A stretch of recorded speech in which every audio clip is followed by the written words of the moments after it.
Bienvenidos amantes del automovilismo a una nueva edición de Racing Revolution. En el día de hoy vamos a hacer el análisis del Gran Premio de Japón disputado en el circuito de Suzuka el fin de semana que acaba de terminar. Grand Prix que no fue parte del campeonato en los 2 años anteriores por causa de la pandemia.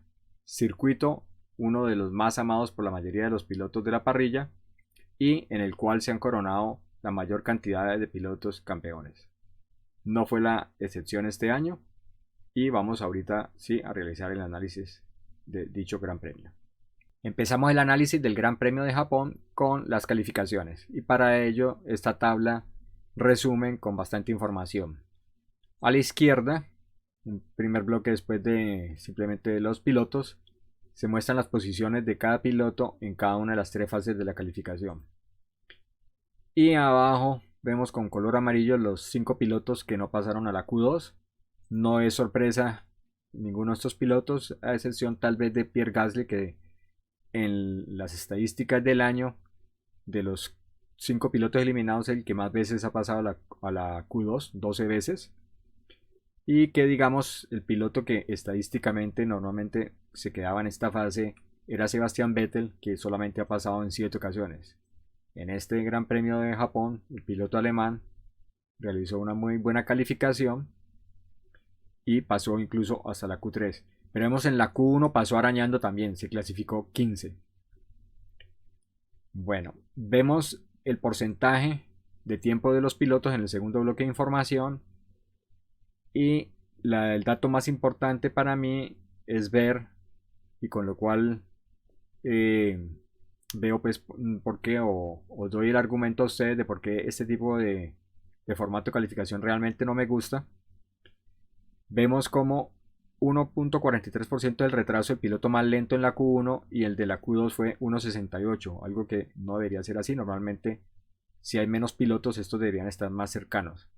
¿Por qué esto? Porque los equipos grandes no se esfuerzan en la Q1 porque la tienen fácil para calificar y lo que importa es simplemente pasar a la segunda fase. Tomo las posiciones en la grilla, no las da a los que clasifican los 15 primeros de la Q1, sino como lo hagan después en las siguientes fases. Cosa que se comprueba además con la cantidad de neumáticos que utilizan. Los equipos en la Q1 de abajo hacen 2 y 3 intentos, por eso hay grupos de 6, 9 vueltas. Y los dos equipos de tope en este año, Red Bull y Ferrari, solo con un intento ya la tenían segura para pasar a Q2. Cuando se llega a la Q2, también están tan sobrados estos dos equipos que hacen solo un intento. A veces algún piloto tiene un problema en la vuelta o no está suficientemente cómodo y le toca hacer otro intento de más, que en este caso fue Checo Pérez. Realiza un segundo intento y con eso hace el mejor tiempo de la Q2. En la Q1 no mencioné, Fernando Alonso fue un piloto que hizo solamente un intento, realizó el cuarto mejor tiempo y con eso estaba tan seguro de clasificar que no le tocó hacer ningún otro intento. Su compañero sí realizó 2 intentos. En la Q2, Fernando Alonso hizo 2 intentos y un magnífico tiempo, segundo tiempo más rápido de la Q2. Y ya pasando la Q3, vemos que el piloto, pues sorpresa, como ya se había mencionado, Sebastián Vettel, que también pasó como el último clasificado en la Q2 en 10ª posición. Le fue mejor en la Q3, que no fue el último, fue el 9º. Quizás beneficiado un poco por algún problema que tuvo en su segundo intento Lando Norris e incluso abandonó, no terminó esa vuelta. Creo que fue precisamente la salida por el pasto cuando se atraviesa Verstappen delante de él. Aquí los dos Alpine cambiaron el rendimiento que tenían. Alonso sacó 2 posiciones por delante en cada una de las 2 fases primeras de la Q1 y en la Q3 fue Ocon quien le sacó 2 posiciones de ventaja a Fernando Alonso. Max Verstappen logró la pole por 10 milésimas en su primer intento. En su segundo intento cometió un error, se salió un poco de pista, tuvo incluso una pérdida de una parte del ducto del suelo y no logró mejorar su tiempo, pero Charles Leclerc tampoco lo superó y con eso ya quedó en pole position. El análisis de la carrera como tal lo comenzamos con el análisis de los adelantamientos, donde tenemos aquí el cuadro como ya he presentado varias veces, en que tengo dos grupos de vuelta, la primera vuelta y todas las vueltas siguientes de la carrera, porque normalmente en la primera vuelta hay muchos movimientos y ya después la carrera se estabiliza y son menos. Y no es el caso contrario en este caso. Vemos que en la primera vuelta hubo 22 adelantamientos en pista, una gran cantidad de cambio de posiciones, como 50 y pico, casi 60 cambios de posiciones, pero adelantamientos como tal, podemos decir que fueron solamente 22. Porque, por ejemplo, pérdidas de posición como Carlos Sainz cuando se sale de pista, tiene su accidente, estaba en la posición 4, luego pierde 16 posiciones, pero pues eso no son adelantamientos de los otros pilotos. Igualmente Vettel, cuando sale de pista, que acaba de pasar ligeramente a Fernando Alonso, sale de pista, hace una muy buena maniobra, me parece. Sebastián Vettel mantiene el carro, lo deja rodar en reversa, me imagino que pone en neutro, no sé si habrá metido reversa, y con eso no queda atrapado en la grava.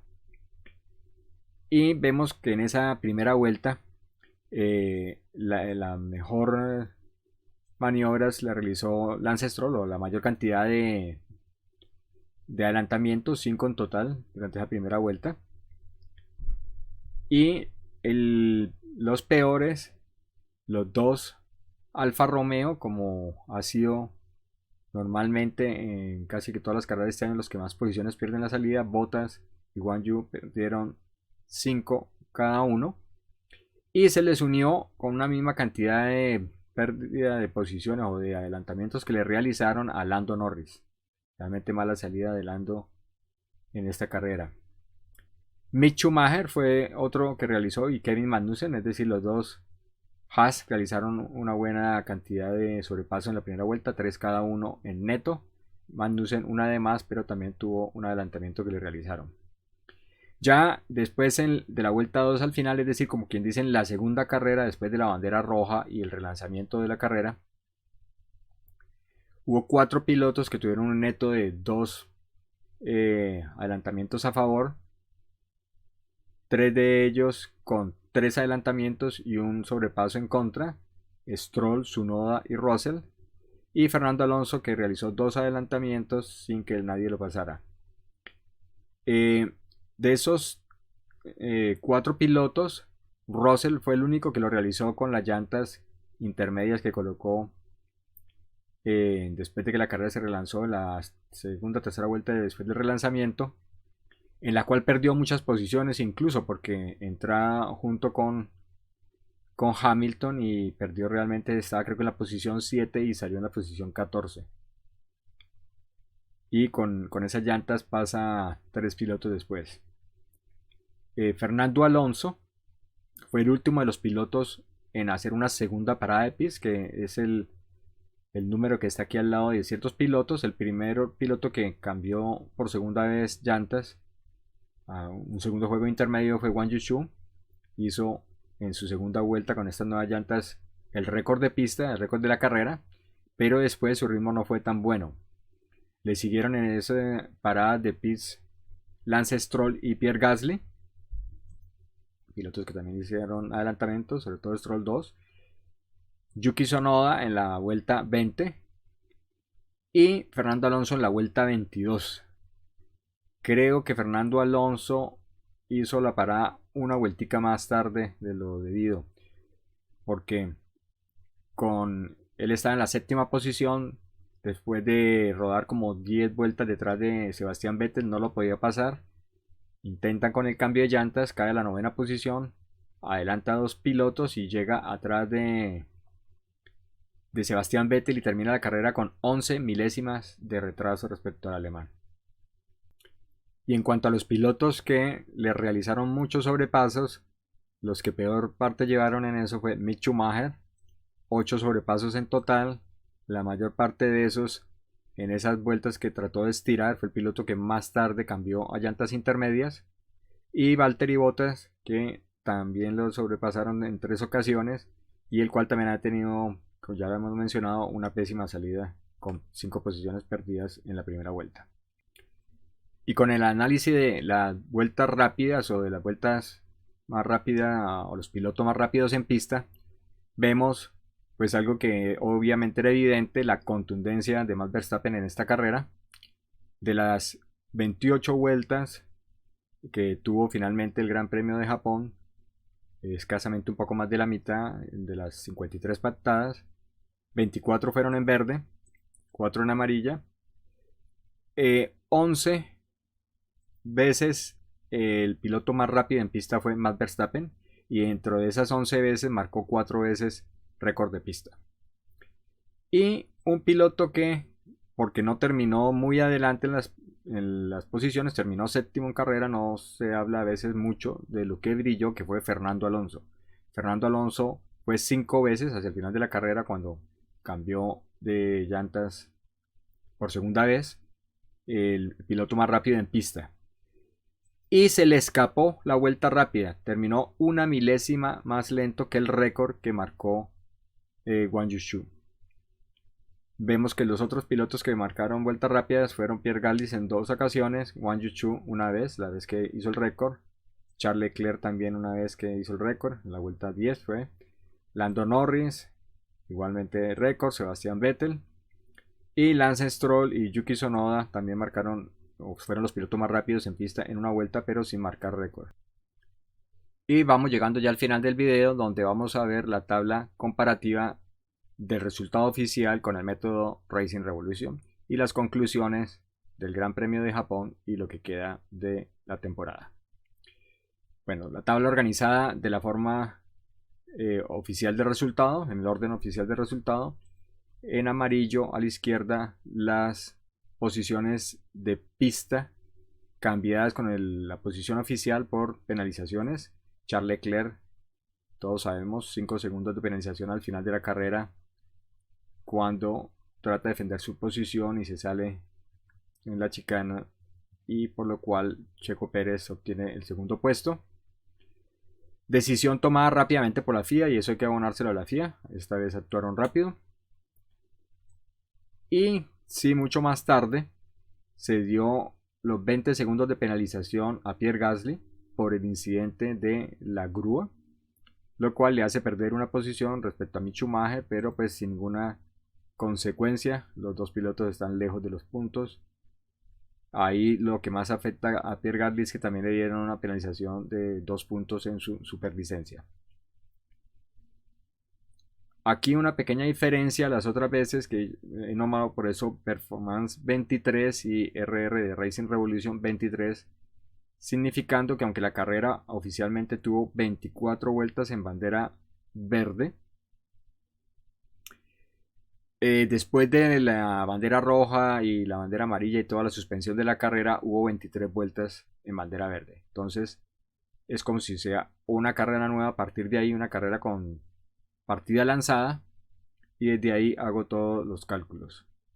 Si lo hago con las 24, la diferencia van a ser incluso mayores todavía para Max Verstappen, que aquí se produjo lo que en el video anterior había hablado, cuando el video del Gran Premio de Singapur, que el método podría producir, sería raro, pero podría producir diferencias más grandes que el método oficial, y este es el caso. Como Max Verstappen tuvo un rendimiento realmente extraordinario respecto a todos los otros pilotos, pues le saca más o menos 9 puntos y medio a Checo Pérez, el segundo con más puntaje en el método.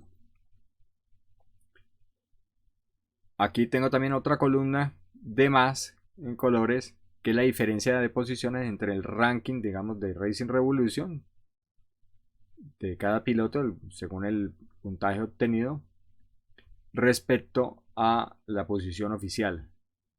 Y vemos como pues el piloto más perjudicado respecto al método sería Pierre Gasly, con 5 posiciones por debajo. posición 18 oficialmente y 13 según el método. Y el piloto más favorecido, Daniel Ricciardo, 5 posiciones de más, con una posición oficial de 11º, y el método sugiere que su rendimiento fue el 16º mejor de la carrera. Ahí vemos como Fernando Alonso, por ejemplo, fue de los grandes perjudicados entre los pilotos de arriba, con 3 posiciones por debajo a lo que el método sugiere. Él debería haber, o sea, el método sugiere que fue el 4º mejor rendimiento, terminó oficialmente de 7º. Vemos como los 3 primeros pilotos, el método da la misma posición, seguido por 4 pilotos que están invertidos. Ocon, que terminaría, o sea, es el 7º rendimiento, Hamilton 6º, Vettel, otra sorpresa, el 5º mejor rendimiento, y Fernando Alonso el 4º. ¿De dónde viene este 4º de Fernando Alonso? En gran parte a sus vueltas rápidas. Vimos antes cómo él marcó, después de Verstappen, el mayor número de vueltas rápidas, o sea, el mayor número de veces fue el piloto más rápido en pista, 5 veces, después de las 11 de más Verstappen. Y eso le da que en el vuelta a vuelta sería el segundo mejor rendimiento, el de Fernando Alonso, seguido por Checo Pérez y Charles Leclerc.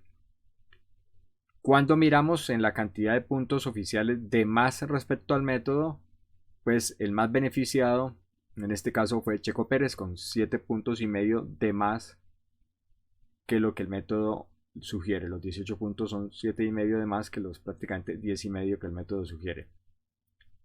Y cuando se ve en porcentaje, también Checo Pérez tendría cerca de un 72% más de puntos que lo que el método sugiere.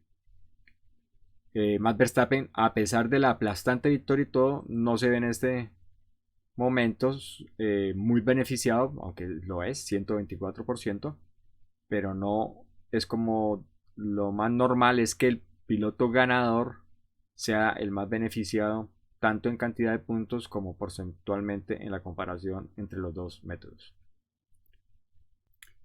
Y yo, para concluir, vamos a hablar de las polémicas del Gran Premio de Japón, que son básicamente el problema de las carreras con lluvia. La FIA no parece estar preparada cada vez que cae agua en un circuito. Van a tener que mejorar mucho ahí, y sobre todo en lo que es el respeto a los fanáticos, porque demorar una carrera 2 horas para comenzar, esta vez comenzó a tiempo, pero después de solamente 2 vueltas la cortaron y estuvo interrumpida más de 2 horas. Creo yo es una falta de respeto con los espectadores. Todo eso lo hacen en pro de la seguridad, y más sin embargo cometen errores como el que vimos con el incidente de la grúa, la que produjo el enfado de Pierre Gasly con toda razón. Y además producen la polémica al final de la carrera con la distribución de los puntos, donde todo lo que se dijo después de el fiasco del Gran Premio de Bélgica del año anterior, en que modifican el reglamento, todos esperábamos una distribución de puntos más o menos proporcional al recorrido que se pudiera efectuar en un Gran Premio, y finalmente con un artículo de la FIA borra todo eso y hace el reparto total de puntos. Incluso deja la opción vista de que podría ser peor que antes. Si una carrera tiene solamente 2 vueltas pero termina en bandera a cuadros no interrumpida, podrían dar el reparto total de los puntos, lo cual sería peor que lo que había.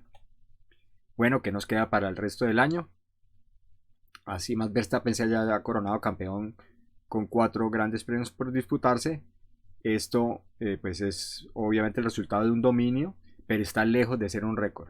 Es la 6ª vez que se termina con 4 o más carreras por disputarse. 4 veces faltando 4 carreras, una vez 5 y otra vez 6, que es el récord que obtuvo Michael Schumacher en el 2002. Y si se mira porcentualmente a causa de las diferencias de longitud, digámoslo, de los campeonatos, en 15 ocasiones el campeón ha sido otorgado matemáticamente con un porcentaje de grandes premios por disputar mayor al actual. Nos quedan 2 subcampeonatos vibrantes, digo 2 subcampeonatos porque el de pilotos y constructores. De constructores no se ha terminado para Red Bull todavía, pero en el próximo Gran Premio de Austin toca es que Ferrari le descuente 18 o 19 puntos a Red Bull para que este no se considere ya campeón matemáticamente. Y en el de pilotos pues tenemos a Checo Pérez y Charles Leclerc con solamente un punto de diferencia, más 3 pilotos todavía en capacidad matemática de llegar al subcampeonato: George Russell, Carlos Sainz y Lewis Hamilton. Quizá ya con la presión del campeonato terminado de pilotos y próximamente el de constructores, muy seguramente en el próximo Gran Premio, eso haga que los espectáculos de los grandes premios siguientes pueda ser incluso mejor. La temporada hemos tenido buenas carreras, pero quizás esa falta de presión aumente todavía más el espectáculo. Bueno amigos, es todo por hoy, espero les haya gustado este video y espero verlos en una próxima edición de Racing Revolution. Muchísimas gracias y hasta pronto.